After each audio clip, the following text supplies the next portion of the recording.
If it's not making me money or giving me rest, I don't want it. You have two resources. You have time and money. Those are the resources that you have. So you can use your time or you can use your money to hire out somebody to do that. And by that, you just bought yourself time.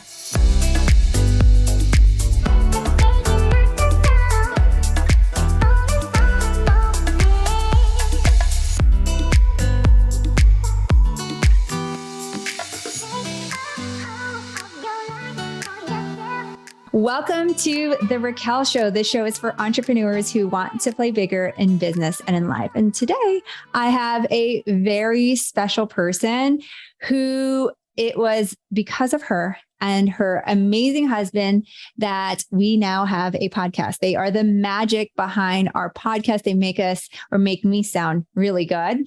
And it still blows my mind that I have people listen to this from all over the world, and let alone I started the podcast. Welcome to the show, Brianne Hoefelmann. I want to ask, how did you get started into even going into podcasts, building this amazing company and producing for so many different, who I know, even in my circle, amazing podcasts like hosts. And you guys just produce a ton of people that I know in my circle, like all their podcasts. That's how I found you guys. So how did you guys even start this? So I'll share a bit of our story, but first I have to just say thank you for having me on the show. Honestly, when you reached out, I was like, one, you were just one of the people in my life that is like a badass wife and mom and business owner, like multi-passionate entrepreneur. And so I was like, the chance to sit and chat with you is like an honor on my end. Like I'm super excited to chat. So for podcasting, it's kind of funny. The specific people that we work with are people who use their gifts to help others. I know that's like broad scheme of things, but really we're into personal development. So whatever that, zone of genius is for you, whether it's real estate. I mean, we do have like a mortgage loan officer who like, it might not sound like a super exciting podcast, but for the person that is looking into, investing in real estate or getting into their first home, like to be able to connect with someone that has that, experience and this individual, they've, invested in over 100 properties, to be able to like be a fly on the wall to those conversations with them and their friends is invaluable.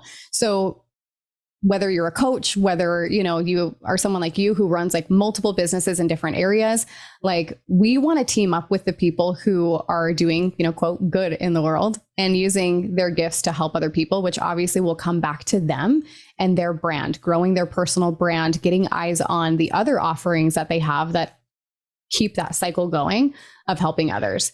So how we got into podcasting and specifically into that subgenre.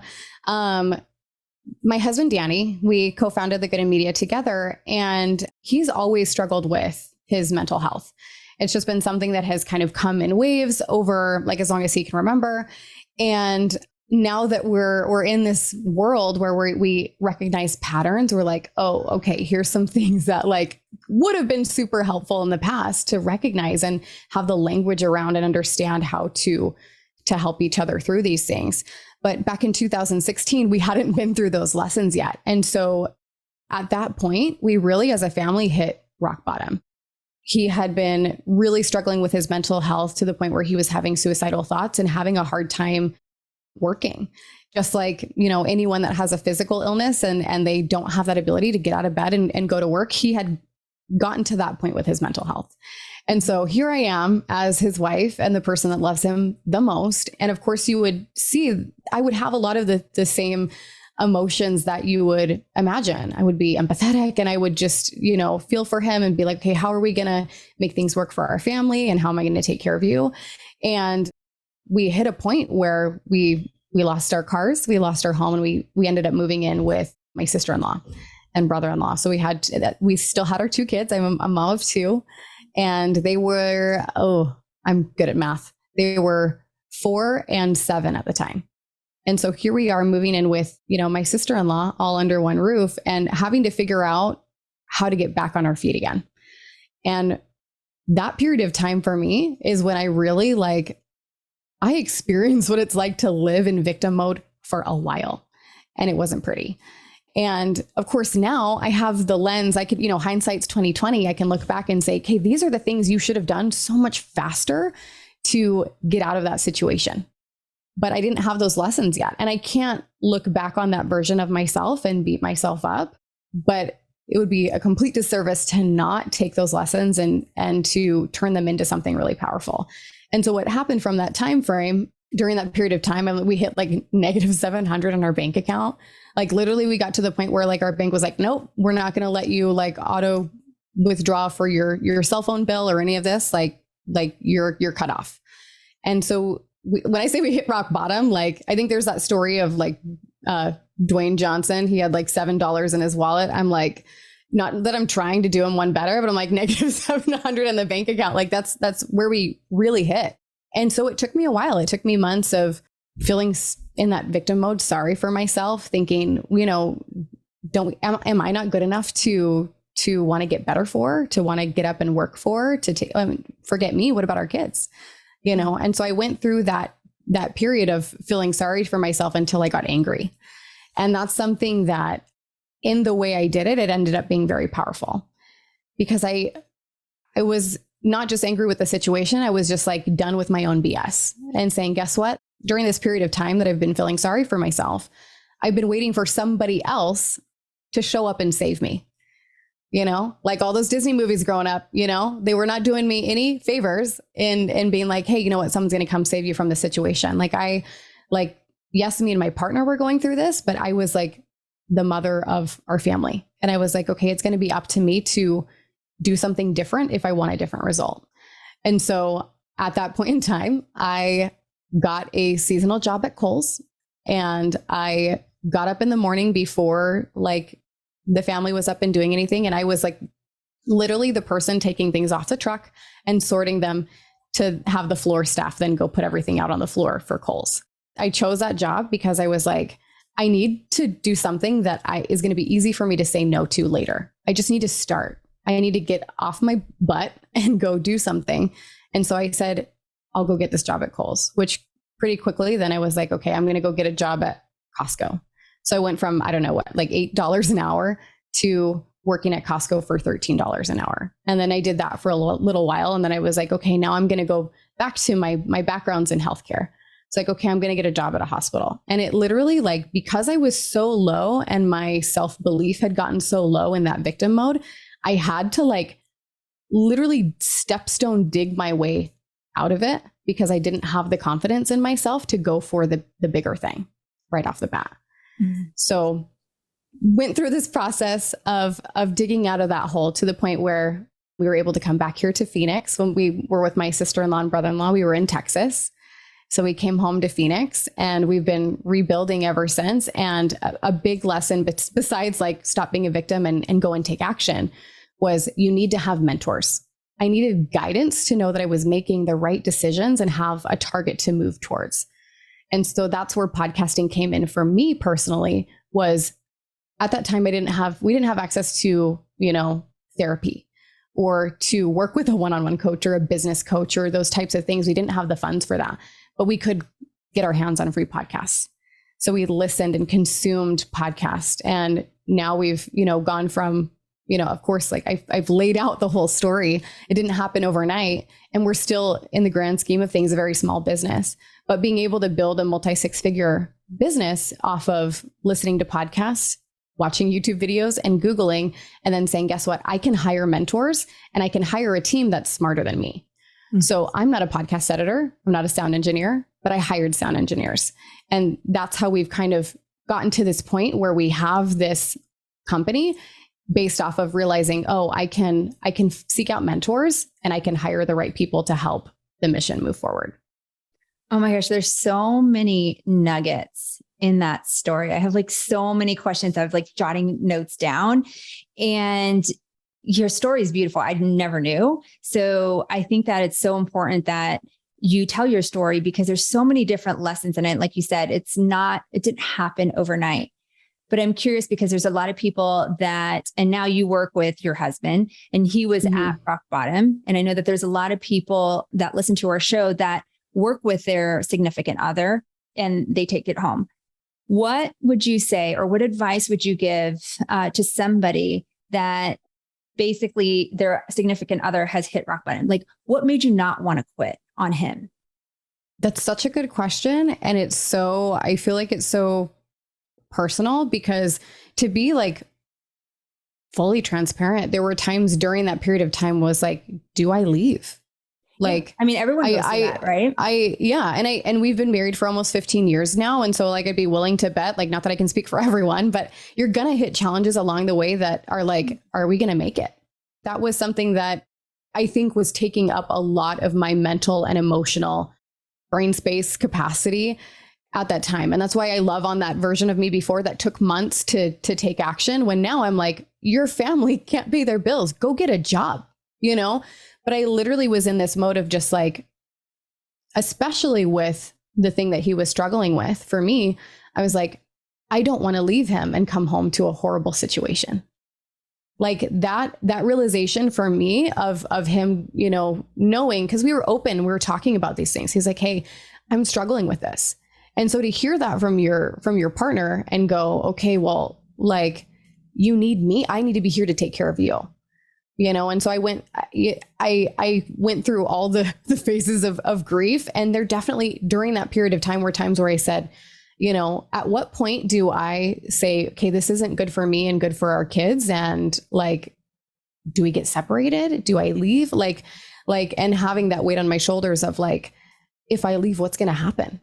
Like, what action is he going to take? And so, I mean, that, like, not to get super heavy, like, it was really heavy.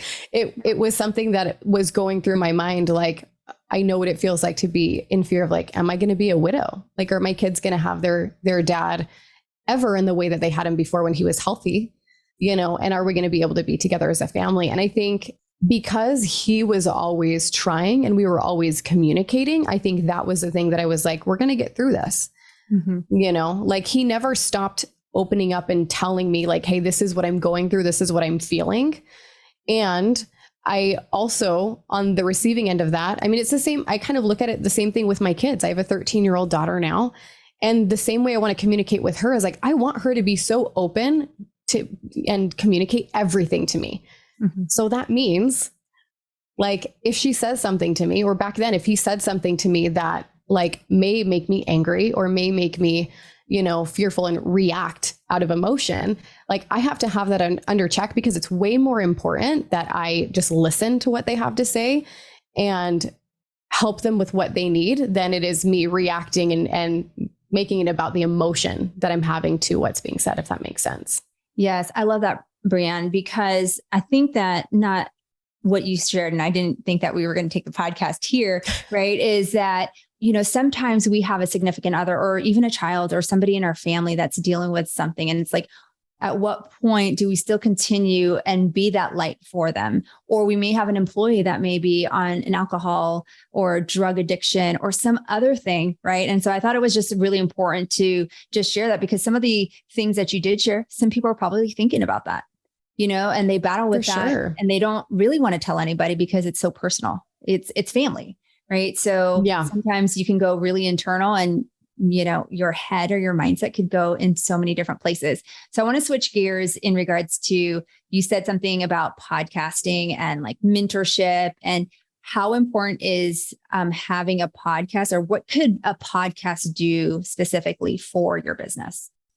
There's so many benefits. When you talk about mentors, are the first thing that come to mind for me, just since you had mentioned that. For a lot of people, like you've done a lot of networking before even coming into your podcast. Your network is huge and you are so connected with really high level people, high level thinkers. You are that person. And that's why you attract those people in your life, and you've intentionally put you into those rooms. Regardless of the level of network that you've built, especially for people, I'll address this for people that I think they're like, oh, I'm just starting in my business, or I'm just starting to build a personal brand. I don't know if I should start a podcast yet.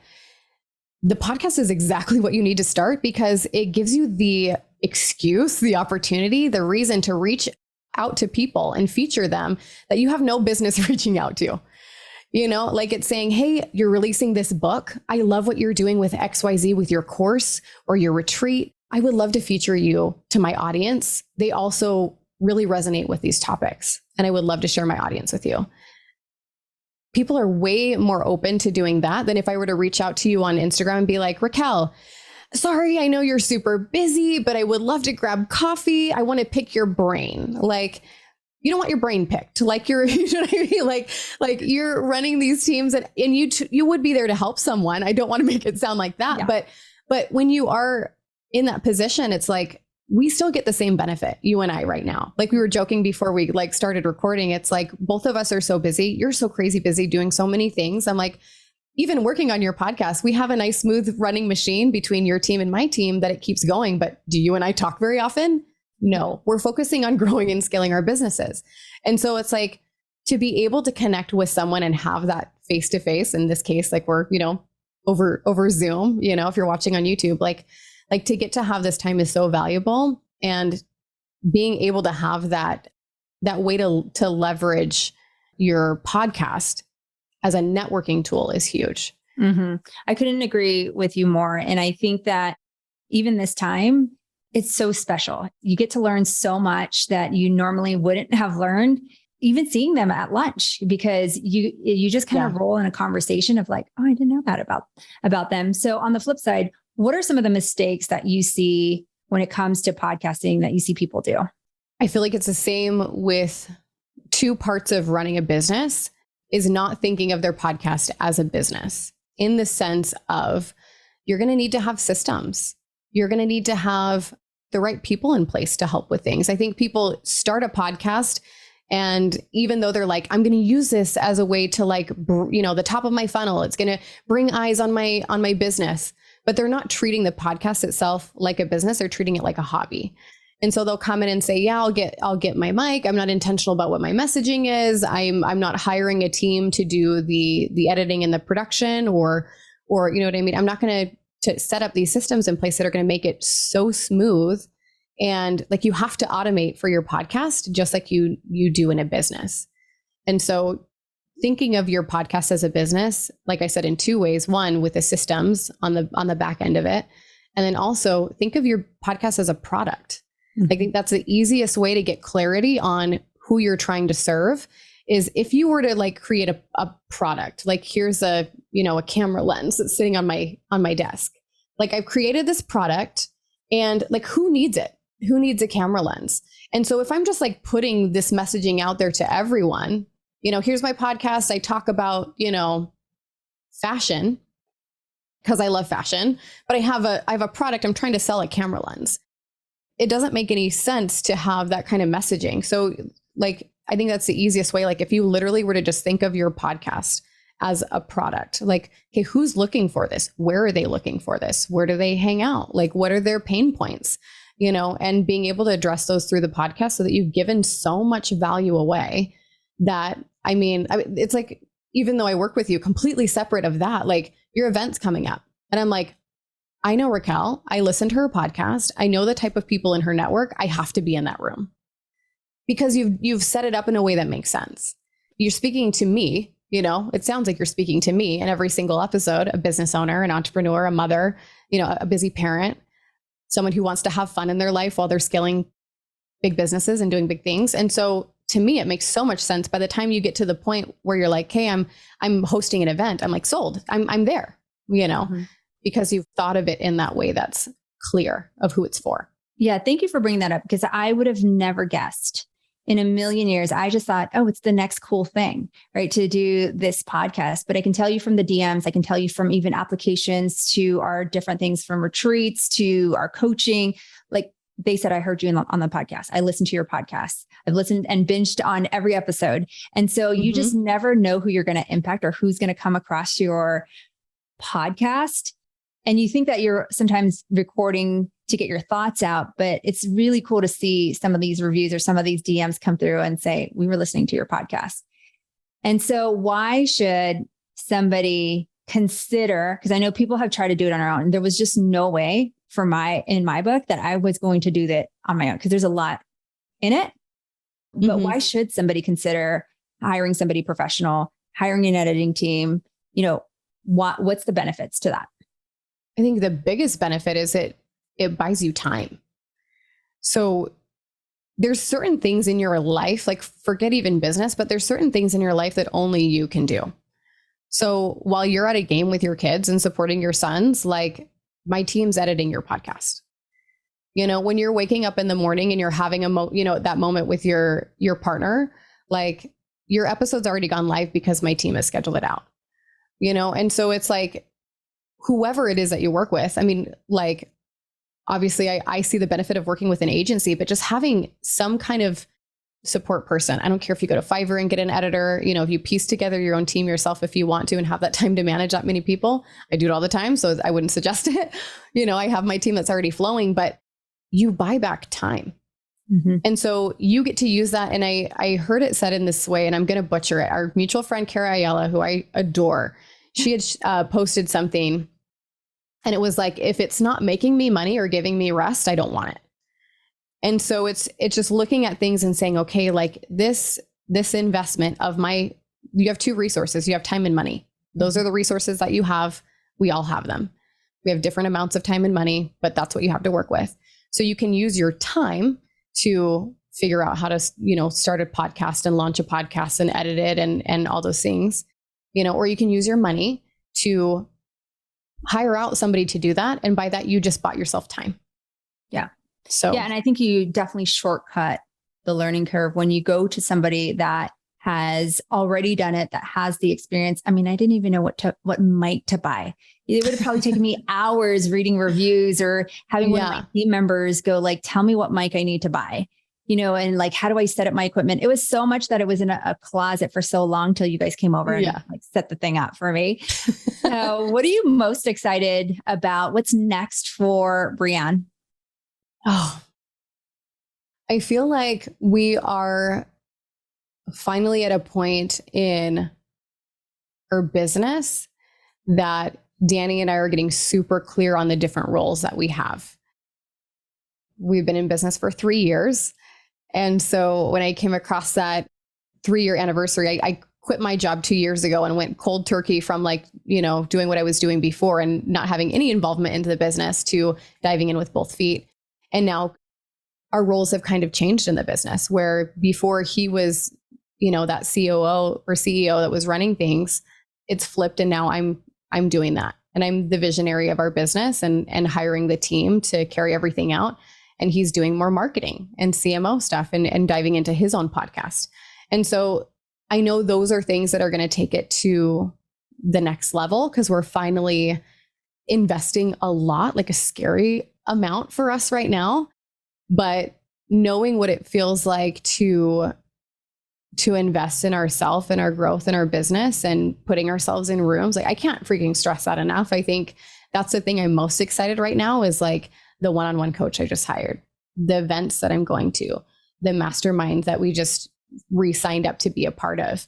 Because obviously I'm doing it all for my life, right? Like I'm trying to build this lifestyle for myself and my family, but I see this business as this machine, this incredible tool that can build that life for myself and for everybody else that works with us. And so I get so excited about like where we're going with the business, because like right now I have and this might seem like out of left field, but for me, it's top of mind because I have a text from a mentor that he and his partner run a multi-7-figure agency.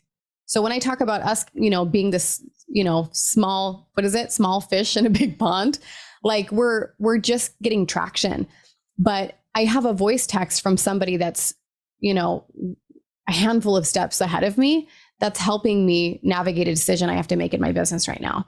And so that only comes from like, I know this person because I invested in a mastermind and we become friends. And again, the same way like a podcast gives you the tool to be like, I have no business talking to this person, or them being like, yeah, let me take time out of my day to send you a voice text to give you an answer to your problem that you need to solve.